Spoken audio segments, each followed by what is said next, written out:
Today's sponsor of the Vision Quest podcast is 920 Hat Company. Leather patch hats are in, and 920 Hat Company is here to hook you up with your very own custom hat. All patches are lasered on top-grade genuine leather and on popular brand hats like Richardson and FlexFit. Whether you're looking to show off your business or want a one-of-a-kind hat for yourself, 920 Hat Company can do it all. All the hats are handcrafted right in the Fox Valley, but worn across America. With over 500 hats in stock, they guarantee fast turnaround times. Honestly, Liam, looking at these hats, solid, right? Yeah, they're pretty. I like them. I like that patch itself. Oh, yeah. I mean, one-of-a-kind stuff. I know his name's Trevor. He does great work. He's actually gotten I think we got a knit hat coming. I think so, yeah. Yeah, we got that coming. So we're really excited to have these guys on board as a sponsor. So get down to check them out on Facebook. I believe they're on Instagram. Check them out, man. They got the best hats, I think, in the Fox Valley, if not in the state. Yes, sir. Yes, sir. So get down to 920 Hat Company on social media and check them out. All right, everybody. You are back on for another episode of the Vision Quest podcast. Today I have a really cool guest. He's out of Wisconsin, wrestles for the Badgers. He's out of Illinois. His name is Austin Gomez, man. You are a Big Ten All-American and NCAA All-American. You've killed it this year. You've killed it in the past couple of years. I've just watched some matches. Wow, you pinned RBY, dude.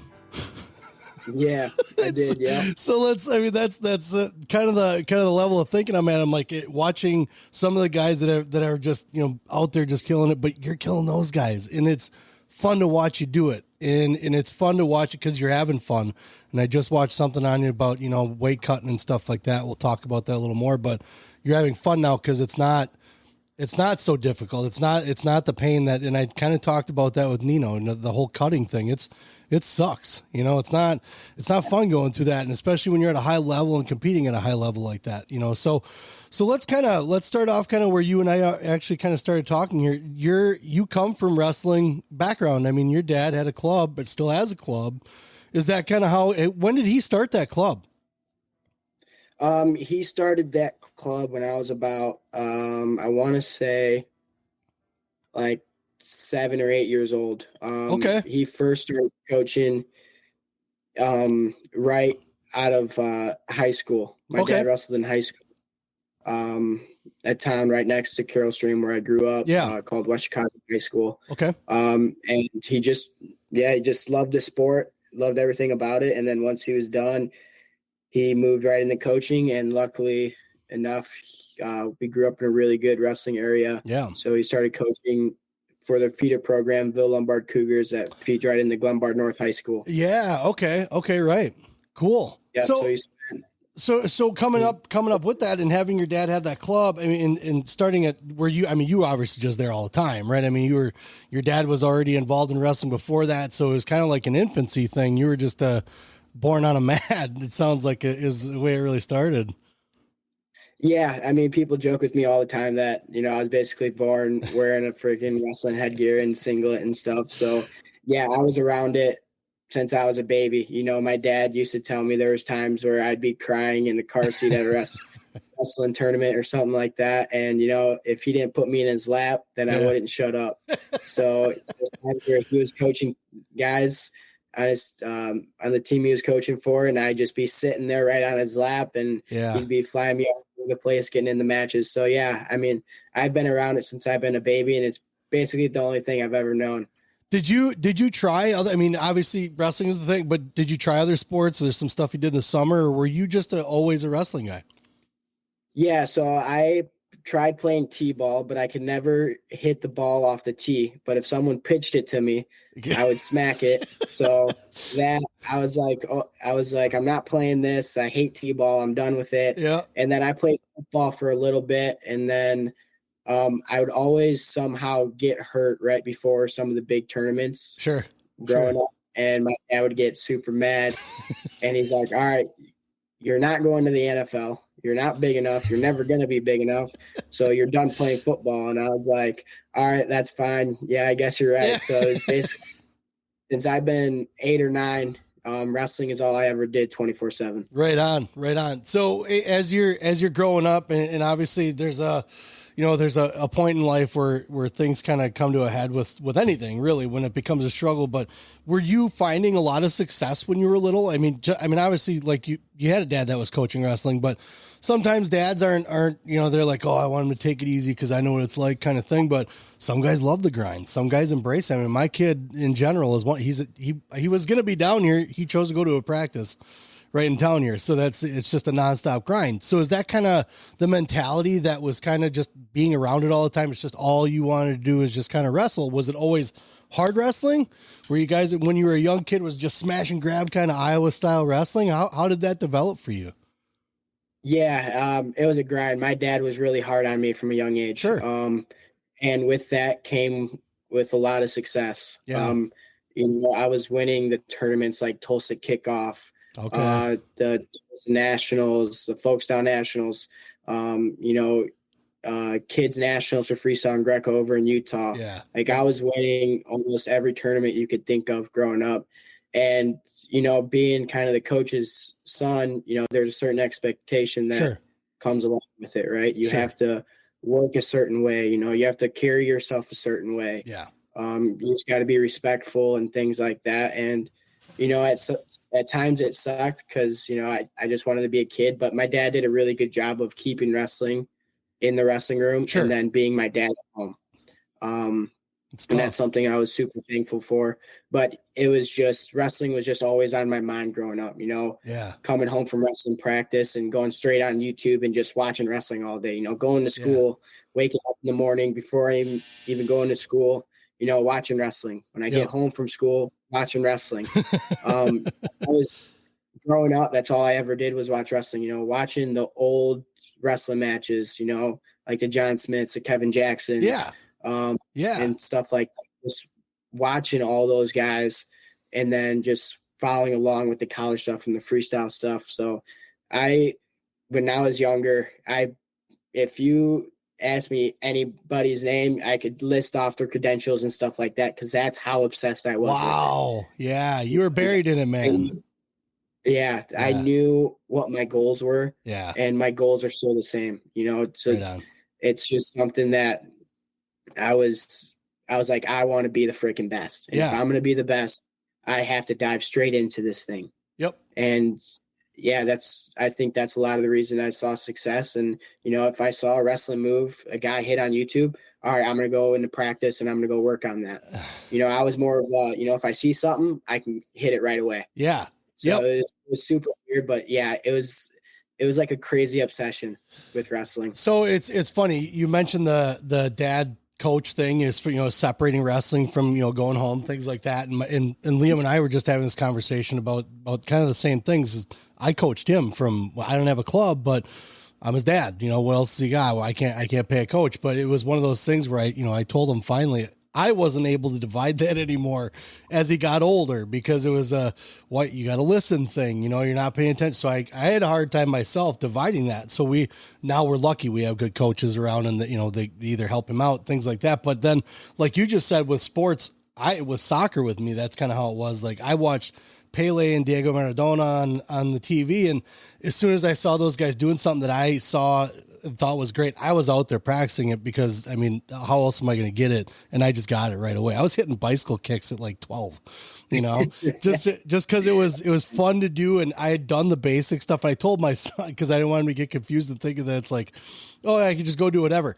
I wouldn't practice it first. Like I was doing it to make sure I could hit it. I wasn't just doing it in a game, but I said, man, I hit in a game like 2 or 3 times. It was sweet. So it's cool being able to do that kind of stuff and having that natural ability. So, and I probably wouldn't even be able to do that now. I break something now, but so with that being said, in the environment that you grew up in, and some of the things that you're around and you're exposed to, was there ever a time where, as far as just a kid, where you needed a break from it? And, cause everybody, I think Liam took a couple like months off a little while back, but you just need a little space. Did you ever have a time when you were little, at least, where you thought, man, I'm going to stop doing this. This is too hard, even though with the success that you had, you're probably still having fun with it, but do you get to that point as a kid where you wanted to stop it all?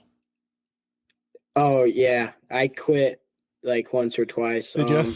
You know, my dad's wrestling club back in Chicagoland area. Yeah. We were growing up when I was younger. We were the top wrestling club in the country. It's kind of like what Nice. Young Guns and Seabolt is like right now. Yep. So our wrestling room was tough as nails, and I just remember this one practice where I was getting the snot kicked out of me, and I ran out of wrestling practice, and I said, "Dad, I can't do this anymore. I'm over it. I hate this sport. I quit."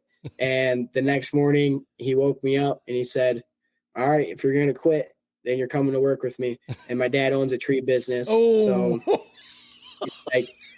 he's like, "All right, you're coming to work with me." And after that first day, I got home from work, and I was like, "Dad, I don't think the tree business is for me. So I think I'm going to keep wrestling because I do not want to do it the rest of my life." Oh, that's awesome. That's a good choice. Good choice, by the way. That definitely changed my mind really quickly. But yeah, I mean, it was hard at times, but those are the times you got to be thankful for. Yeah. Those hard times, because it's going to test you mentally and physically, what you're able to put yourself through. Yep. Even when times are getting hard, how are you going to flip the script in your head where, all right, this is what I need. For sure. Like if I get my butt kicked, like no big deal. It's just practice. Like it's not a wrestling match right now. Yep. That's when you're learning the most and things like that. But yeah, I wrestling was hard when I was little because my dad was, again, so hard on me. But if he wasn't hard on me, I wouldn't be where I am and in the position I am today. Yeah. And I think too, because you did have a good support system, just seeing some of the stuff that, like they talk to your mom and things like that. Those guys were just as passionate about it as you were, because I think there was a comment your mom made about when you wanted to come back, like wherever D2, I just want to wrestle kind of thing. She's like, no, you're going D1 if you're going back, man. So you had a really good support system as far as realization. And I think that comes up too with your coaching. If you choose to do it, you see the things that your dad did, but you can build off of that and take the things that maybe you didn't like and kind of grow from that. So it's really great to have that type of support system around. Yeah. When I was coming back and my mom made that comment, she was laughing at me. She was like, "Do you think that like made me look bad?" And I was like, "No, I just believe in my abilities and stuff like that." But I also just wanted to like go NAIA because my sister's was over there at she's over there right now at Grandview University. Okay, yeah. So when I was at Iowa State, we were 30 minutes from each other door to door. Yeah. So I saw her and I was like, how cool would it be to have, a national champion brother and sister on the same team, right? Representing the same school. And they're like, "No, you're not doing that. You're going Division I.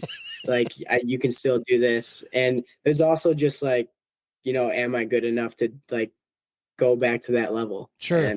But yeah, support system is ridiculous. My parents flown around the world, to watch me wrestle and giving me so many opportunities, funding me and things like that. So I'm super thankful for my parents. Right. So being that you had the three sisters you have are younger, correct? I have one older sister and two younger. Okay. So how was that? Was she wrestling as well when you were growing up? No. Your older sister.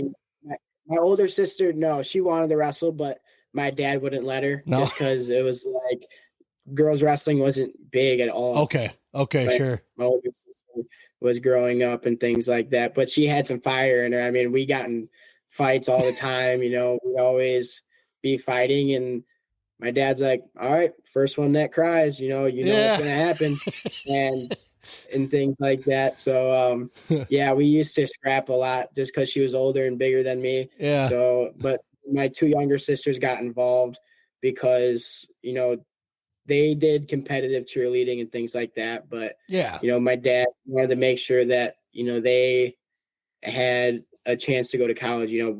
We come from a family that, we had to work for everything that we have, and, I don't think that I would have went to college if it wasn't for wrestling. Sure. So, my dad just wanted to make sure, that he didn't have to pay for school. Yeah. Yeah. Right? I totally agree. If you guys want to go to college, you're going to have to work for it. Yeah. And I think wrestling is your way out. So, that's how my little sisters got involved too. Nice. And at first they hated it. Yeah. But once they started finding more success as they got older, they started to enjoy it a lot. And it's really cool to watch them, kind of grow out of the shell of just being Austin Gomez's little sisters. They're making names for themselves. Yep. I remember I was rewatching one of my matches, I think it was with Max Murin this past season, mentioned Alexis's name. Yeah. And she called me immediately. She's like, "How does it feel to have them mention my name in your matches?" I'm like, "That's exactly what I want." Perfect. Right? You're finally coming together as your own person. You're right. You're not just my little sister anymore. You're Alexis Gomez. You're Gabriela Gomez. Yep. That's exactly what the plan was. The plan wasn't for you guys just to be my little sisters. Yeah. Yeah. So it's really cool to see them develop and growing as wrestlers and, just growing as human beings too. It's really cool to watch them continue their stories that they're on. For sure. So in with the siblings and being able to watch them grow and especially with what you've been through already as a young man or with your youth wrestling and stuff like that, the success that you had, it's always nice to be able to see, your success become something that they want, not just because you did it, but I can do that. And I think there's a lot of girls, especially, and we're going to start kicking that into gear a lot more on the show too, as we have a couple more girls coming up as I think they're motivators. If it wasn't for girls wrestling, where would boys wrestling be right now? I mean, it would definitely wouldn't be half as good as it is right now. And you wouldn't have the draw that you have. So I think it's really great for them to be able to step number one, not only just in wrestling in general, but now they're at the next level. They're at college wrestling. So that's pretty cool. So we'll definitely be watching for those guys. I'd love to get those guys in the show too, but right now it's about you and exactly coming out of your youth and middle school. How was middle school for you? Was that kind of a breeze? I mean, and not to make light of anything that you may have gone through, but was middle school wrestling pretty easy for you? I mean, no, it was still tough, just in the Illinois area, growing up in Illinois Illinois is one of the best wrestling states in the country. You guys are kicking it in freestyle for a long time, man. Killing it.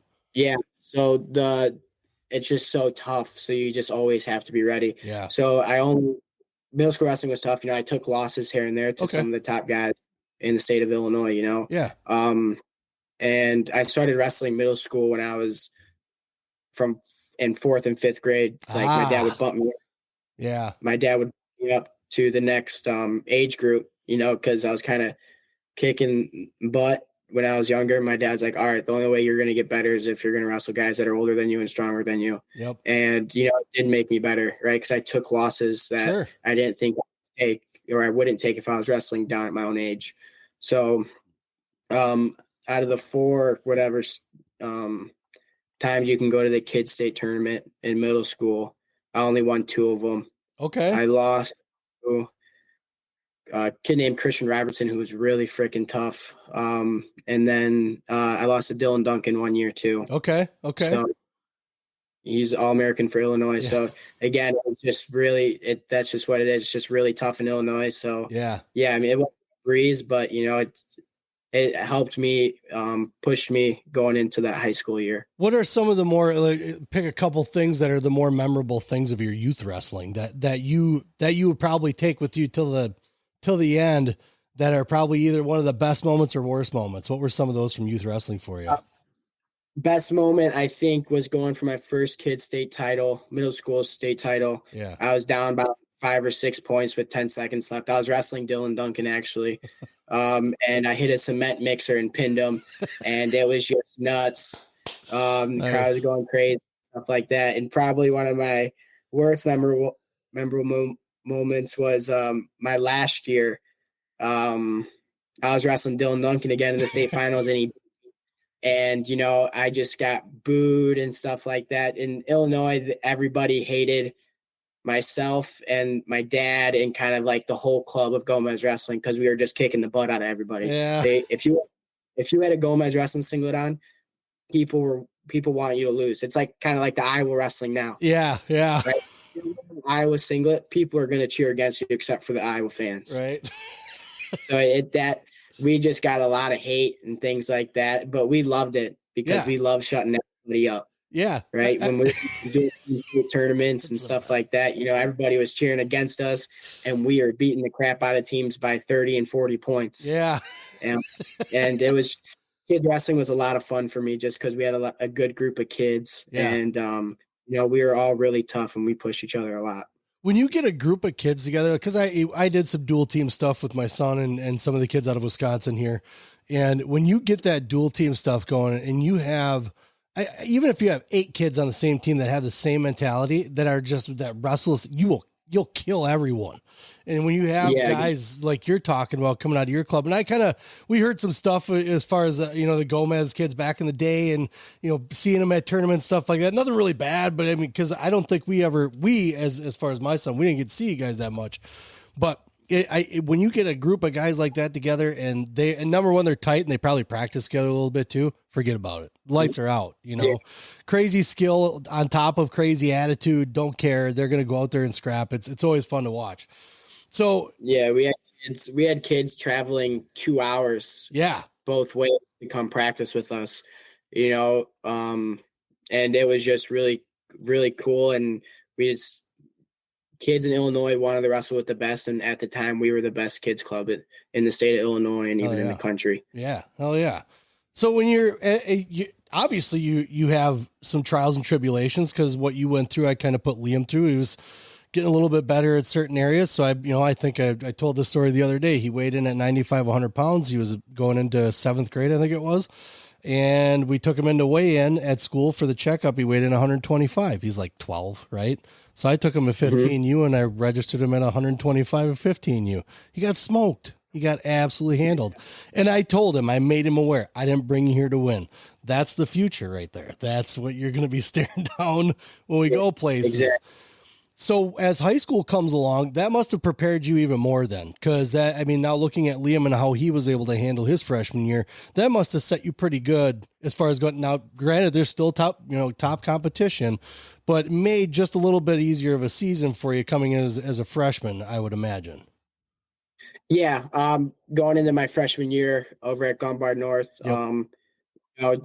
again, just really good group of coaches, one of the most winning programs in Illinois history, high school history, and one of the most winningest coaches of Mark Hahn, who to me is one of the best coaches I've ever had. Yep. Not because of his technical skills, but just because of his mindset and his attitude towards the sport. Right on. And then I had a lot of expectations going into my freshman year because in my 8th grade year summer, I just made the cadet world team. Yeah, that's right. I was as a world team member and stuff like that. And I had to miss like the first 2 weeks of school because I was over there competing in world. So yeah, when I came into high school, I was already 2 weeks behind and it was tough. But yeah, high school for me was great, especially with the kind of relationship with my dad. That's when it was kind of like, all right, Mark, Coach Hahn's going to be your coach in high school during the high school season. All right. And now I'm just going to give him, you're his, right? Mm-hmm. He's going to train you and do everything. Right. I'm just dad now. Yep. You know, and that's super thankful for that because, I think it helped our relationship a lot as a father and son. Yeah. Just come home, all right, how was practice and stuff like that. And I'd be like, all right, it was good. We had a good practice and things like that. But my freshman year at Lombard North, I lost the our first wrestle off. Okay. To Kim Johansson, who was Fargo national champ. Yep. So that just shows you the depth of Lombard North wrestling. Right. When I was in high school, kids like Kirk Johansson, Jared Cortez, John Marmolejo, who was really freaking tough. Mm-hmm. We just had a lot of kids in that room who were coached by my dad growing up. And it was basically, all right, my dad was trying to feed everybody into Lombard North. Yep. And, he did a really good job of that. And, I think my freshman, a lot of my high school years, more than half of the lineup was coached by my dad. So they knew the mentality and stuff like that. Yeah. And Coach Hahn. So yeah, high school was a really good time for me. I loved it. Good. So in your freshman year, what were some of the expectations? How'd that turn out for you? The expectation to go win a state title. Did you? That didn't happen. Took third. Okay. Okay. Yeah, so I lost my first wrestle off. So what the plan was that I would wrestle 106 for the duels because I was as a freshman wrestling 106. I was kind of small. I was weighing about like 106 just kind of naturally. Yep. And then I would wrestle all the duels for 106, and Kirk Johansson would wrestle 113. And then the first tournament was the Conant tournament, and that's when we flip flop because it was kind of like a bigger tournament. Yeah, yeah. And so we went to 106, and I had to go up to 113. And my first tournament, I was in the finals. I was wrestling a kid who just came off winning a second state title. Oh. His name was Danny Swan out of Oak Forest High School. Okay. So, and then, boom, it was a really close match. Took my first loss. Yep. All right, that sucks. Okay. What do I need to do for wrestle 106? And that was to go win a wrestle off again. So again, we flip flop for duels, and then we had a duel, and I was wrestling at 106. We were wrestling a team called Glenbard East, which is just 15 minutes down the road from Glenbard North. Okay. And I was the number one kid at 106. I ended up majoring him. Oh, Jesus. And so likely story. Yeah. Likely story, Yeah. dude. Yep. And I was just like, all right, but I'm not the 106 pounder. Yeah. And so we had our second wrestle off right before the Al Dvorak, Yep. which is a pretty big high school tournament in Illinois. Yep. We got teams coming from all over the country to go. And I ended up winning the wrestle off. I ended up majoring Kirk Johansson, like just beat the snot out of him. Yeah. And then going into Dvorak, I was the 106 pounder, and then I ended up getting beat by Austin O'Connor at Dvorak. Okay. All right. Yeah. And me and O'Connor, he wrestled for my dad for a few years growing up. Okay. So we were always training together, but we battled all the time when we were young. Like when we were 6 years old, it seemed like we were wrestling. We almost wrestled every single weekend, and we probably wrestled over 20 times in grade school. That's crazy. And the Dvorak tournament was the last time we ever wrestled. Okay. So he's got a hand on me. But yeah. And then I was the 106 pounder again, took third at Dvorak. And then we had one more wrestle off before our state series. So we kind of did a best 2 out of 3 thing. Yeah. And I ended up losing the wrestle off. For 106? For 106. Yeah. So I had to go up to 113 for the state series. Yeah. I won our conference, won the regional tournament, took third at the sectional tournament, lost to a kid who actually wrestled for my dad too growing up from a different high school. So that was tough. Yeah. And then going into the state tournament, the 113 state bracket that year for Illinois was insane. Okay. It was a 16-man bracket, and I think 10 guys in that bracket were all ranked inside the top 20 in the country. In the country? Holy cow. That's tough. So man. it was insane.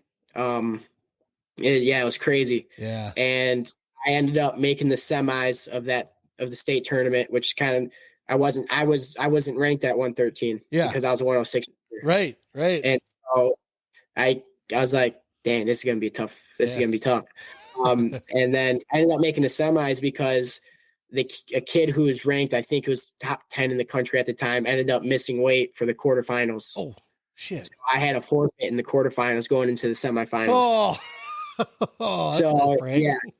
And in the semifinals, I was wrestling the number 1 kid in the country, Brian Rossi from Lockport. He ended up going to Stanford, and I ended up losing by 2 or 3 points. I was his closest match in the entire state tournament. Yeah. A little 106 pounder. I was wrestling 113, which was 115 at the time because you get the 2-pound allowance. Oh man! Plus those guys are probably already dropping from whatever weight. Yeah. So I was weighing in at like 110, 111. And that's full feed. Like I felt like full all the time. I didn't like it.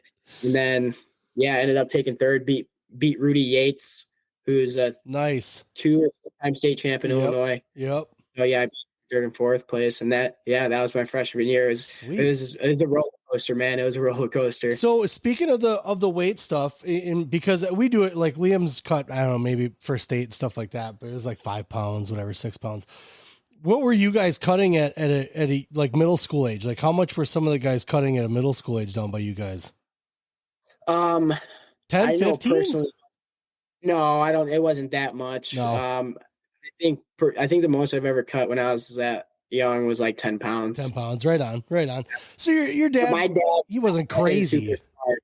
No, my dad did it super smart too. Yeah. Like it was kind of just like, all right, we need to start, and we would do it like a month out. We wouldn't do it the week before. Right. Yes. He'd slowly bring me down. And he'd be like, he'd feed me breakfast in the morning. Be like, all right, we're gonna check your weight before school. When you get back, you should be no more than a pound heavier. Yeah. Right. Because he was like, I'm sending you with 2 8-ounce bottles of water, a sandwich, some fruit or whatever. Yeah. He's like, that's all you can have at school. And I'd be like, all right. So I'd get home from school, come back, be a pound or so heavier, and be like, all right, perfect. And then we just go right into practice. Well, and you learn your body too. Yeah. So getting into high school, that must have been a little bit of an easier. I mean, obviously you're kind of wanting to go one, but you're able to kind of keep yourself balanced and at least somewhat healthy and not. Yeah, it's just someone the other day I just saw was cutting weight a little bit too much. It looked like, but I didn't know what his weight was. His cheeks were sunken a little bit. I was like, man, where you wrestling? Is it worth it? Like, is it worth doing it?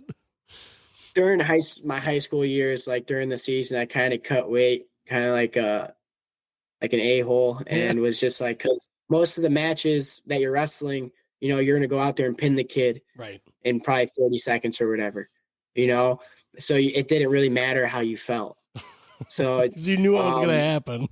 Yeah, I knew what was going to happen. Like, I'm just going to go out there and pin this kid. So I didn't cut weight that smart during high school, but like for the bigger tournaments like Fargo and things like World Team Trials, I would do it really smart because I knew like it was going to be a grind. Yep. And I had to feel my best at all times. So all right. Okay. So we end up with the sophomore year. Or your freshman year, what happened kind of going into your sophomore year? How was that? And now you've gotten your feet wet. You've been on especially the bigger stage. Like, how was sophomore year for you? Is it obviously, I'm not going to say easy again, but smoother?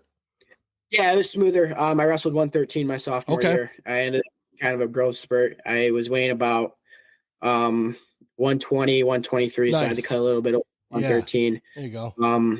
And sophomore year was really smooth. And then going into our sectional tournament, I kind of kicked everybody's butt. Yeah. Going into the tournament and stuff like that. And then the sectional tournament came along, and it was me and Jason Renteria. Okay. Yeah. He beat me in double or triple overtime at our sectional tournament, which is the week before our state tournament. So we wrestled there, and then going into this, we're at the state tournament, we both breeze our way to the finals. Yep. And then we wrestled in the state finals, and this match is actually on YouTube, I'm pretty sure. He takes me down with like 30 seconds left in the third period. It was 1-1, takes me down. I get an escape with like 10 seconds left. I throw him to his back out of bounds and get 2. And then he does a Granby roll off the start and like was this close from getting away, like super close. Yeah. And then hung on to his ankle. Like, I let him roll through. Yep. So that he could think that he was getting out, but then I just snagged his ankle and just held on, and it was crazy. It was a crazy match, and it was an awesome moment for me because I finally got, that's what I dreamed of as a kid, was winning an Illinois high school title. Hell yeah. That was as a kid. That's the first goal to now you get to go on and be a national champ and stuff like that. So it was a really special moment for me. Nice. It was that one well received? Yeah. It was awesome. It's good. I remember crying and things like that. That's right. Freaking emotional, and it was just super awesome. Good.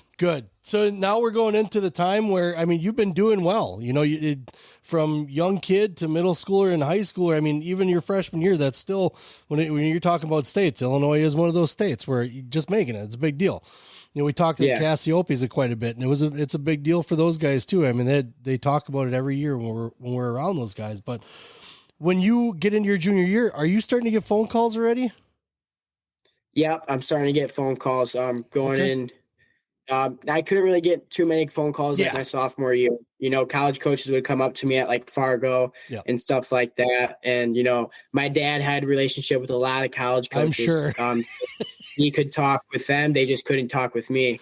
He'd be like, hey, I got off the phone with Michigan today, Ohio State, whatever it was, and they're showing interest. So it was really cool. Nice. And then, once that junior year, I forget what date it is, but once that date hit, I remember I got like 50 phone calls or something like that. And it was all during school. And my teachers were kind of like, yeah, we know what's going to happen. So just be respectful. If you get a phone call, just, walk out and just be on the phone or do what you have to do. Yeah. And it was those first couple of days were pretty busy. Yeah. So was that, as far as did that distract you at all from your season, from that junior year season, as far as thinking about, man, I'm getting calls from this guy and from this guy? Was a lot of that stuff rolling through your head, or were you still laser focused on your wrestling season with your high school yet? You didn't let any of the outside noise bother you too much? No, because if I don't go out there and do my job, these phone calls aren't going to come anymore. That's right. I had to go. I still had a job to go do. Yep. And I had to go win in order to set myself up to go to college. Yeah. And so like junior year, rolling into junior year, just taking the tar at everybody again. And then state finals match, I was wrestling Tony Mandrigal. Okay. And at the University of Oklahoma. Yep. And, he hits me with a 5-point move in the first period. And, I had to crawl my way back. I ended up getting like 4 or 5 takedowns, and I ended up beating them by like 2 or 3 points. You're like a comeback kid, dude. It's swear to God. It's crazy. That's just the way it's been like my whole life. Yeah. I came off that mat and people were like, we're not surprised because like we've seen it so many times. Oh. Like we knew when you step on the line with me, you better be ready to wrestle the entire wrestling match because you don't know what's going to happen when I'm on the mat. So that's for sure. So you got that. You snuck up and punched him right in the ball sack on that one, your junior year. So was your senior year then? I mean, had you kind of nailed things down as far as maybe top 5 schools by your senior year? Because you're probably getting a ton of calls. Yeah. So I committed kind of early. Okay. And, when I had the opportunity to go to the likes of like, Penn State, Ohio State, Michigan, Iowa. Yep. I really could have went wherever I wanted. But for me, I just wanted to feel comfortable. I don't necessarily need to be on a really good team. Yeah. In order for me to find my success, obviously you want to be part of a winning team. Right. Right. So, but that just takes time and with the coaches and the culture and stuff like that. But I just want to be around coaches who I know can get me to where I need to be. Okay. Right. And I told myself I wanted to wrestle for an Olympic champ. Yep. And, Kevin Jackson for me was that Olympic champ. Correct. So that's why I committed to Iowa State. And when I committed to Iowa State, they just finished taking like 47th in the country at nationals. They scored 1 point at the national tournament the year before. And they're like the worst team and one of the worst teams in the country at the time. Yep. But it didn't bother me. Like, cause I believed in these coaches and what they could do with me and my ability and my wrestling ability. So it didn't bother me. So when I committed, I got a lot of hate, be like, why would you commit there? Yeah. I was like, cause I love Kevin Jackson. I've had a relationship with Angel Escobedo since I've been really young. Yeah. My parents knew each other and Angel used to wrestle my cousin a lot in high school. Mm-hmm. My cousin actually gave Angel Escobedo's only loss in high school. So, yep. And I've always had a relationship with them and I trusted them. Yep. And that's the reason. And I just loved Ames, Iowa. I loved how kind of family oriented the town is and how, Iowa is wrestling. The state of Iowa is wrestling. If you want to wrestle, like, why not go wrestle in the state of Iowa? Yeah. Yes. Yeah, I committed to Iowa State and I loved everything about it. Yeah. So let's talk about that. You go into, you get done with your senior year and you made your choice. What was your freshman year like? How was that transition? And not even just the sport, but life in general. I mean, you're talking about being comfortable. You have to be comfortable and that has to be all around. So obviously you felt something about the place. So how was the transition for you from home? Well, yeah, even before I went to Iowa, we had that coaching change, Kevin Jackson, they all left. So, I was going to hit before it was in the transfer portal, you had to get released by the coaches and everything. Yeah. And, I said I was going to leave. Mm-hmm. Right. I was like, okay, maybe this is like a second chance to really go to like a Penn State or an Iowa or Michigan or Ohio State or wherever. Yeah. Like an Arizona State or whatever it is, maybe this is a second chance. Mm-hmm. But the AD of Iowa State wouldn't give me my release until I sat down and had a conversation with Kevin Dresser. Okay. So after I just won my third state title my senior year, the week after, and Kevin Jackson just got announced as the head coach. Yep. He flew down to Illinois and was sitting in my living room 1 week later after he just gotten the job and was like, listen, if we're going to build this program back up, then I need you. Oh. I need you to be on this team with me. Okay. He's like, I need you to trust me and trust me who I'm going to bring in to help bring this program back to where it belongs. Okay. Okay. Where it belongs. And he wouldn't tell me. It was kind of hard to go off that because he wouldn't. I was like, all right, well then who are the coaches going to be? If you want me so bad, you got to let me know. Yeah. And he's like, can't do that. I'm still working on it, but I promise you, you're not going to be disappointed. And then 1 week later, news comes out. Mike Zadek, Brent Metcalf, and Derek St. John are all joining staff. Now it's like, get the heck out of here. That's crazy. Right. Before he even left my living room, I told him, all right, I'm coming to Iowa State. Yeah. I'm not leaving. And all right, the rest. So yeah, that first year at Iowa State, being away from home was a little hard. Yeah. It was a little difficult, I'm 19-year-old kid at that point. Yeah. I was a little old because my dad held me back when he held me back a year when I was in middle school. So we did that. It's reclassified or something like that. So he did that. So I was a little older. But yeah, I mean, to me though, already, because I was there for the summer before school even started, training and stuff like that. Yeah. And taking some classes. It felt like home already. Okay. Yeah. So it wasn't anything too out of the ordinary and stuff like that. But yeah, that freshman year was hard, man. It was hard. I was doing really good, getting ready to wrestle. I was redshirting no matter what happened. If I beat the starter and stuff like that, they're like, we're going to redshirt you. We got to hold you out because this team isn't where it needs to be yet. Yep. There's no reason to put a redshirt and stuff like that. But it didn't matter because that's when I got my first concussion. Oh, that's right. Yeah. It was literally the last takedown of the practice. Now I was just kicking the snot out of this kid. Yep. And I went for a knee pull single and just got a knee to the head. And all I remember is just waking up and our trainer and Coach Zadek were just in my face. Oh, yeah. And I was just like, dang. And so I missed the whole first semester of wrestling. I was out of it for a while. I did not feel like myself. Missed like a month of school. Oh, really? Okay. I didn't do anything. Yeah. Man. Yeah.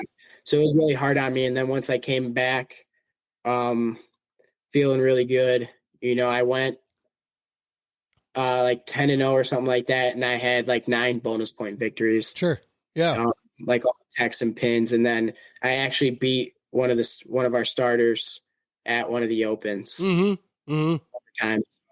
They're like, even though you beat them, there's no, you're still not going to wrestle. I'm like, yeah, I know. Like, I don't want to wrestle. Right. I'm not ready to wrestle.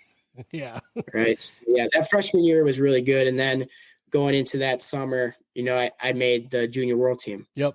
Right. After having all this adversity in the first semester of the college season. Mm-hmm. All right, we're going to flip the script. We're going to take advantage of summer wrestling and freestyle wrestling. I love freestyle. Okay. Freestyle to me is my style. That's your gig. And then, yeah, I ended up making the junior world team, beat Vito Rujao, best 2 out of 3. So yeah. Dude, all these wins that just these guys that you're beating is just, it's fucking crazy. So your sophomore year, and when did the transition happen? Was that after your sophomore year where you're like, is when you went home, you kind of wanted to tell your parents and you didn't want to wrestle anymore, right? You're you've been pushed to that point. Was that your sophomore or your junior year? No, that was my senior year. That was your senior year. Holy cow. Okay. I gotta get my stuff straight here. But so okay, so let's talk a little bit more about Iowa State, because I mean that was the RBY stuff. That's when you pin him. So you were obviously the concussion. Was that just a momentary thing? You got checked by doctors. They said, no, you're good to go. This is your first one. Things look great.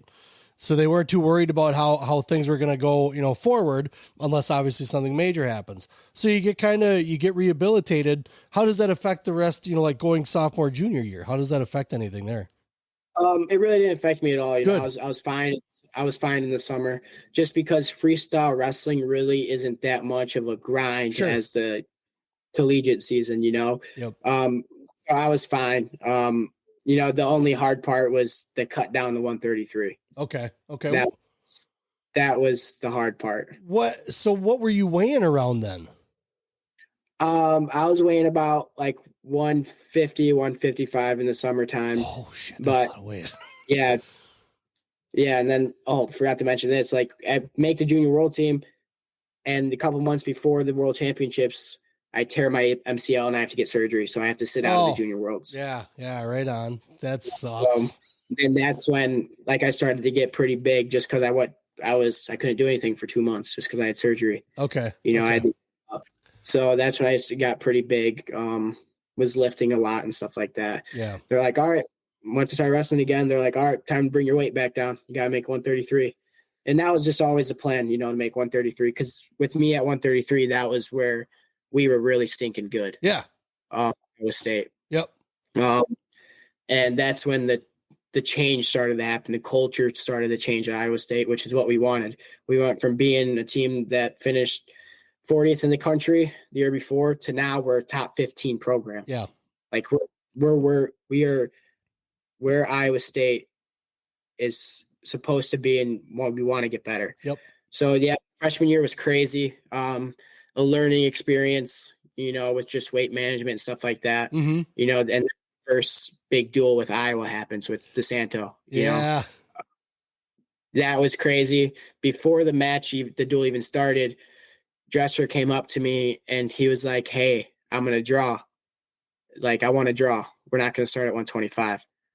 I'm like, all right, that's fine. And I was like, but if you're going to draw, you better draw 141 first so we can end at 133. Yeah. Because that was a marquee matchup. And luckily enough, they draw 141. And the duel comes down at 133. And then, lo and behold, we're losing by Iowa by 4 points heading into my match. So I was like, all right, I need to go pin this dude to win. Yep. And Brett Metcalf, I was warming up in the back just to get away from all the crowd noise and stuff like that, because Carver Hawkeye's pretty hostile. Yeah, it is. That was the day, wasn't it? Some stuff kind of went down. I remember watching that video. I was like, good Lord, man. Yeah. And, going out. Yep. So he came in the back. He's like, don't worry about winning the duel. Just go out there and win your wrestling match. And I was like, all right, yeah, just focus on my match. Just go out there and win. Because beating this dude, he was ranked top 10. Yep. Now I think I was ranked like 18th or something like that at the time. Mm-hmm. Still got to make it myself. He's like, that's going to put your name on the map and show that, you're one of the top guys at 133. Yep. It's like, all right, just go out there and focus on winning. And it was a crazy match, back and forth match. I think it was tied 8-8 going in with like a minute left in the third period. And I felt him pressure really hard. And, I just hit a lat drop and, I almost sealed the deal for us to beat Iowa. But, I ended up just winning the match and we lost by 1 to Iowa. So it was a crazy duel. Yeah. But so like I watched that match and that was crazy, because watching DeSanto wrestle everybody else with that pace, like it was, you knew what was going to happen, but we didn't know who you were. We did, but we didn't, you know what I'm saying? And then watching you wrestle him was like, man, pace don't matter to this dude, because he's keeping up just as much as DeSanto is. And don't get me wrong, it's not like it's an easy match. It's not like it's an easy dude to wrestle, but you were, man, boom, everything. You had an answer for everything with him. And don't hate me too much, but we're Iowa fans, so we're watching and we're just like, whoa, what's going on here? Like, we're gonna have to wrestle this guy again. I think this is crazy. What's going on? So it was really fun to watch. but then obviously you get a little disgusted by some of the people that don't know how to watch their mouths and hold themselves when it comes to being at a duel. And I think and that's a question I have for you with how, things are as far as chippy fans and things like that. Like a lot of guys like talking to Barnett, they kind of love that, that whether it's negative or positive, man, like they don't, you took the time out of your day to boo me, bro. That's cool. That like, you just spent more energy on doing that. Cause I can do this and be nice to someone, but I have to put all my attention and like energy into you to give you all the negative news. Right. So yeah, I love it. I thrive off it. I love going in the hostile crowd, the away team arena and just shut the hell up. That is my favorite thing to do on earth. You can say whatever you want to me. It is not going to bother me. I've heard my dad call me a lot worse things than what you're going to. Right. So it doesn't matter to me. Like you're not going to me. Right. What I'm going to do to talk back. All right. I'm going to go beat your guy's ass. And then I'm going to get my hand raised and I'm just going to walk off the mat. That's awesome. That's just what I'm going to do. I love that shit. But yeah, stuff like that is so much fun. You love it. You love it as an athlete. You love it. Yeah. I don't know about all athletes. Some athletes are a little soft nowadays, but wrestlers are just different, and that's what we love. Yep. We love the trash talk. We love people talking shit about us. We just freaking love it. It gets the blood flowing. Yeah. It just like, it doesn't change my mindset. It's just like, all right, dude, like I'm just gonna go shut you up. I'm not gonna wrestle harder just because you said this. I'm just gonna go out there and wrestle my match and do what I'm supposed to do and walk off the mat and have a good day. Yeah. And me winning that wrestling match while you were saying names to me is gonna hurt you more. Yeah. And if you have to live with that. I don't. Yeah. Because I won. Because I just won. That's awesome. That's a great mentality. And I think, a lot of times people forget that. And I used to be, I've told this story before. I used to be an ascrinator, just because I saw he was a coach of a youth club, but he's out there talking shit to guys online and stuff like that. But I'm like, it's part of the game, man. Like it is what it is. And some guys just kind of, it's fun. And he did it on the online boards and stuff when he was a kid. So it's part of the gig. And as long as everybody else is under the same understanding of what you're doing, it's great. But when you start just getting malicious about it, then it's just like, okay, whatever. See you later. Yeah. But so now let's talk about that transition now a little bit as far as going to different schools. How you were worried about it. I mean, it was something that you were worried about telling your parents, and I get it. I mean, if Liam were going to come and tell us that as far as he just wanted to be done, I'd be like, we'd have to sit down, maybe have to go get a drink or something, because I find out what's going on, So how was that? Was that a fairly understandable conversation with your parents when that kind of went down? Yeah, I think they kind of knew that I was just fed up with wrestling. Okay. Yep. I was getting hurt, after my sophomore season. It was just year after year after year. I was getting another concussion. I was getting I was tearing my knee, tore my MCL again. Yeah. It was just, it's like, why can I just can't stay healthy. Yep. I just got the injury bug. Some college athletes, that's just what happens to them. Okay. These recruits, they come into college with a lot of expectations. All right, we're going to hit you with the injury bug. And that's just what it was. And wrestling was just hard for me. It just wasn't enjoyable, trying to make 133 over and over again. Yeah. And, the coaches were like, you can go up if you want to. Right. Yep. But you're probably, at Iowa State, we had Ian Parker there. Yep. Who is really freaking good. Yep. So I want the team to succeed. And with me at 133, we're a trophy team. Yep. We can bring home a trophy back to Iowa State. And that's just what it was. It's like, no, I'm not going up. I'm going to make 133. I don't care what it takes, but I just couldn't do it. Yeah. Every time I'd start to get down, boom, I'd get hit with another concussion because of dehydration and stuff like that. Yep. But yeah, it was really difficult. Just because I was giving up something I love so much, but I just didn't love it anymore. Right on. Yeah.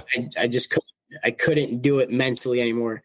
Doing the late night runs at 10, 11 o'clock at night to get my weight down. Yep. There was times where I was running on the treadmill and I was literally crying. I believe it. It hurt, man. It hurt. And yeah. So the conversation, it was hard. I think they knew it was coming. They just were afraid to hear it. And I couldn't look them in the face. It was over Christmas Eve dinner, and we were just eating there, and I was like playing with my food, and I just couldn't eat. And that's like, I have to tell you guys something. But I couldn't get it out. Yeah. Like I just couldn't say it because I felt like I was disappointing my parents. Basically this was kind of like a waste of time and a waste of money, everything they did for me and stuff like that. But when I told them, they were so forgiving. My mom was kind of like, are you sure this is what you want to do? Yeah. And I was like, I can't do it anymore. I really can't. Like, this just is not for me anymore. She's like, all right, then, like, we support you 100%. We just want you to be happy. That's awesome. And stuff like that. So having their support and the support from Iowa State, the coaches there, they're super supportive. I think they were more frustrated than me. Yeah. If anything, because they knew of the things that I could do. Right. But I just couldn't show them because I was always getting hurt. Mm-hmm.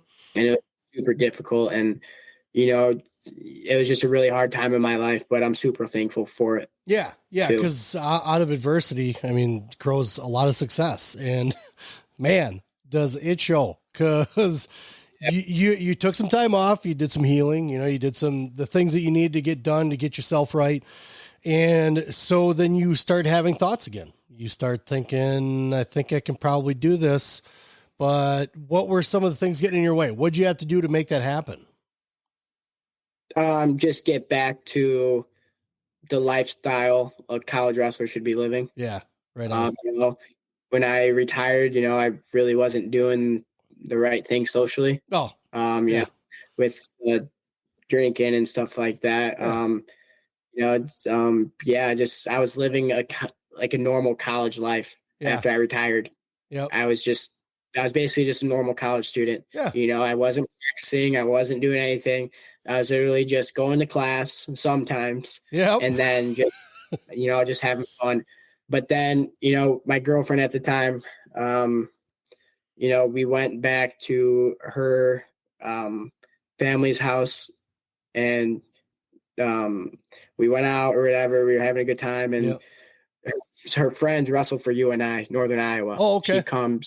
She lives right next to Cedar Falls, and all these guys were pushing in my ear, be like, dude, you can't give it up. Like, why'd you give it up? Like, you're too good to give it up. Like, why'd you do it? Like, you can come back. You can still win a national title. Yep. You should come to Northern Iowa. And so I texted my dad at like 1 a.m. and I was like, hey, I want to come back. I want to wrestle again. These were already thoughts that were already in my head. Okay. Like, hey, I still think I can do this. Like, I already started working out kind of at that point again, just because I was getting a little chubby, and I was like, this sucks. Like, I don't want to live like this. So I just started working out again, and like, I would run and stuff like that. I would do stance and motion because that's just what I knew. Yeah. I knew how to train like a wrestler, and that's just what I do now. I run, and after I do stance and motion, get on a bike or whatever it is. And I started doing that stuff, and I was like, after like a couple of weeks, I was like, dang, I'm starting to feel really good. And so I texted him. He woke up the next morning, saw the text, and he was like, did you mean what you said in your text? And I said, yes.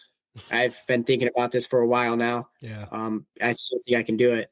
And he's like, all right, well, you're probably going to have to transfer or whatever. And, I think you should transfer. And I was like, yeah, I'll probably have to just to get a new scene. Yeah. And then he's like, let me start making some phone calls. So old dad was just calling college coaches, and he was just like, he's coming back. And some of these college coaches were kind of like, all right, sweet. Just let us know, figure out what we need to figure out and stuff like that. So I think the hardest part for me was like telling the coaches that, I wanted to come back, but Iowa State wouldn't let me wrestle there anymore, just because they just couldn't deal with it. Like, if something happened, sure, yeah, like the liability and stuff like that, they're like, we can't let you wrestle here anymore. Yep. And I was like, that's fine. Like, and I was like, all right, I'm gonna enter the transfer portal or whatever. And like, all the coaches were super excited for me because they knew I was coming back, because they knew the ability I could do. Yeah. They just wish that I could have done it at Iowa State. Yeah. And so I entered the transfer portal, and then 20 minutes later, I get an Instagram DM from John Reeder saying, "Hey, give me your phone number, call me," or whatever it was. So I had a conversation with Reeder and Bono, and they're just like, "How sure are you that you want to come back? Like, are you healthy enough? Right. Are you cleared by the doctors?" And I was like, "Yes, I've already talked to the doctors. I didn't enter the transfer portal until I got clearance from the doctors." Sure. Yep. Smart play.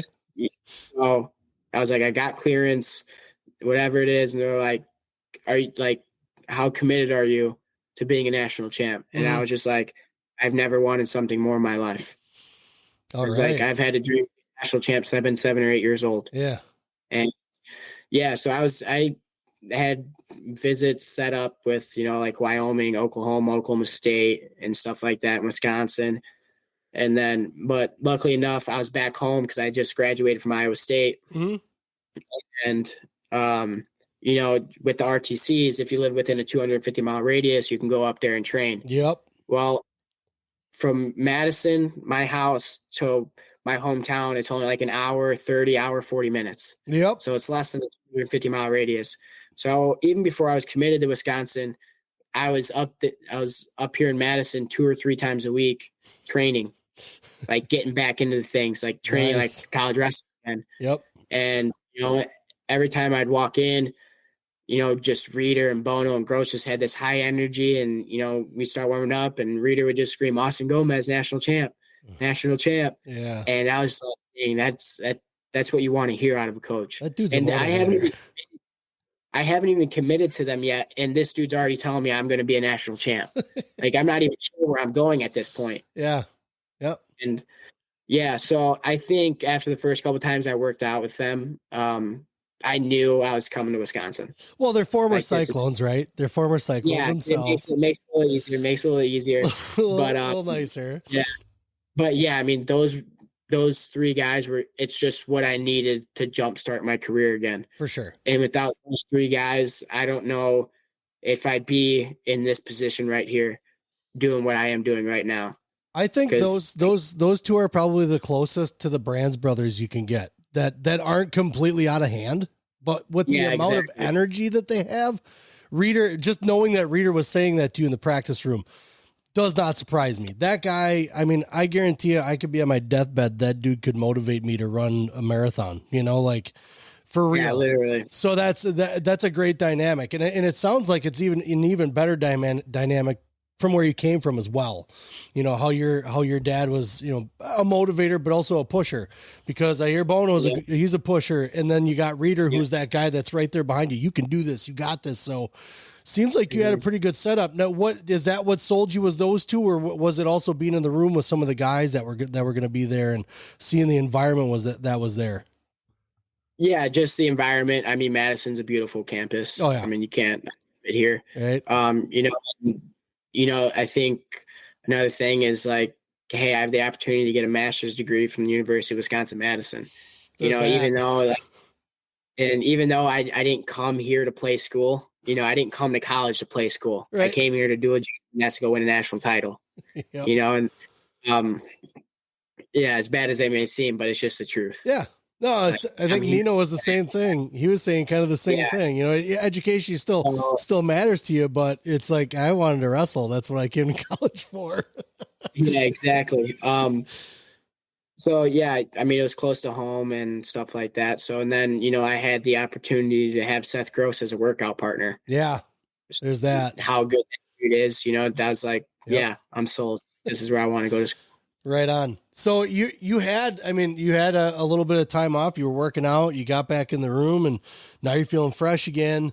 How you feeling about coming back as a Badger? How did unveiling you feel as getting back on the mat and competing again on the college level? Did that, were you like, yeah, I needed to do this?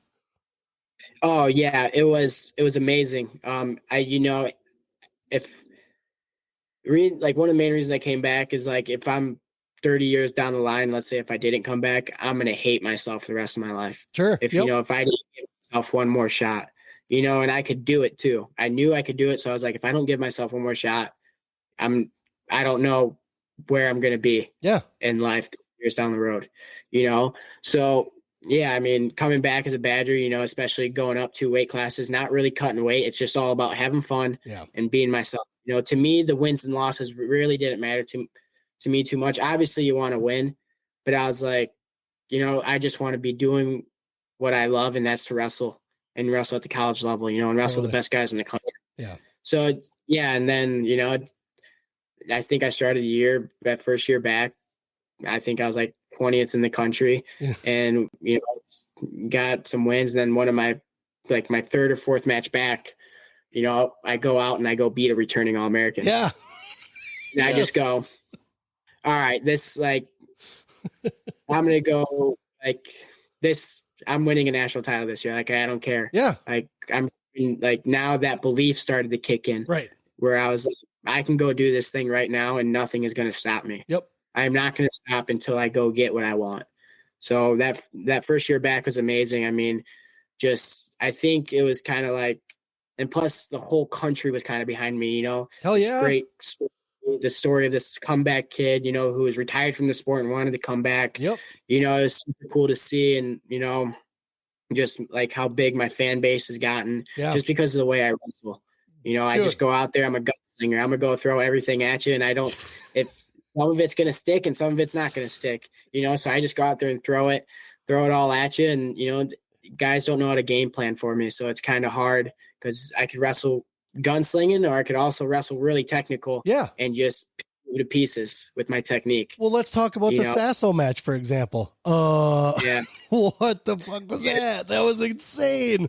I was sitting there watching that with my wife too. And I said, I don't, it's going to be a tight match, or whatever. Then I said, well, it's 3rd period. I don't know if he's going to pull off. And all of a sudden, 1 takedown, 2 takedowns. Holy crap, that's 3 in a row. He literally just got 3 within 30 seconds, 45 seconds. And I was like, he only needs 1 more takedown. And it was tied up or whatever. And I think he tried to go in and then you won. And I'm like, that is unreal. And you did the whole ice in my veins thing. I was like, that is cold. That's cold right there. Like that, when he just did that straight up cold, so watching you at Wisconsin has been nothing but eye opener after eye opener I mean, what NCAA and Big Ten Wrestler of the Week, you got USA Wrestling Athlete of the Week, you got 2022 Grand Prix All-Star Champion, all this stuff is just adding up as you came back.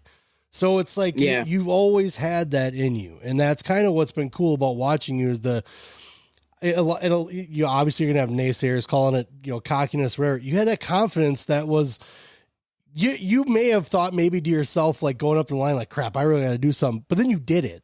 You just did it. And then you win by doing it, just having faith in the things that you do.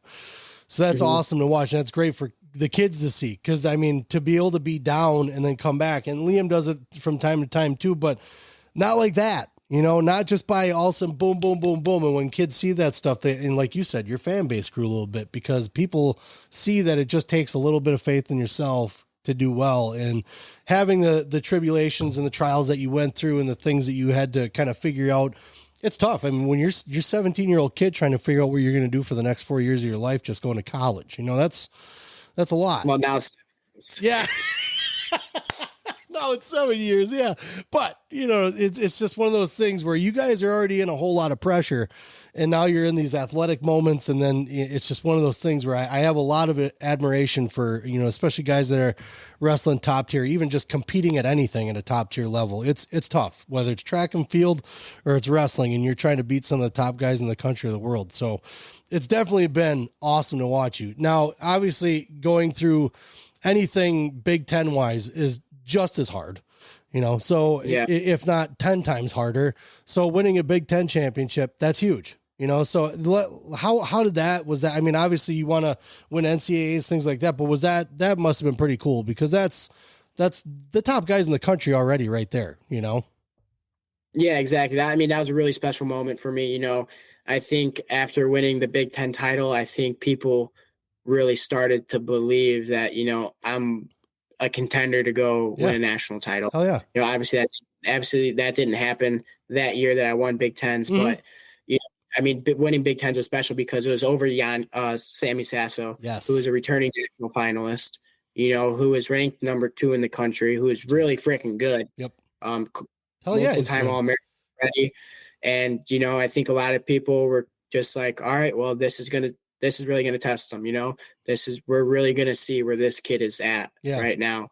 And, I just went out there and wrestled my match and was kind of just like, I'm gonna pick you apart because I know he's solid. Yeah. I think I went for a net mixer in the first 15 seconds, 30 seconds of the match, didn't stick.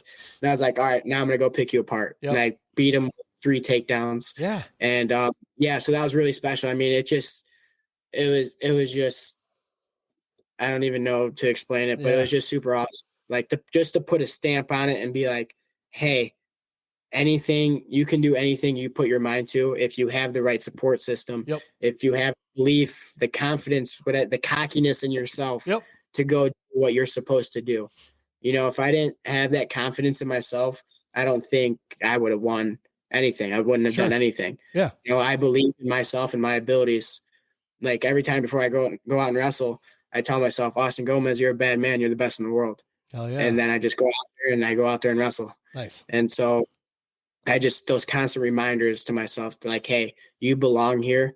And when you step on that mat, you are the best kid on the mat and in the world. So, hell yeah. So you wrapped up what I consider a great season. I mean, so you beat Yanni, right? It says whatever, just beat Yanni Dakamahalis. It's not a big deal, right? But that's another, that to me, that's a crown.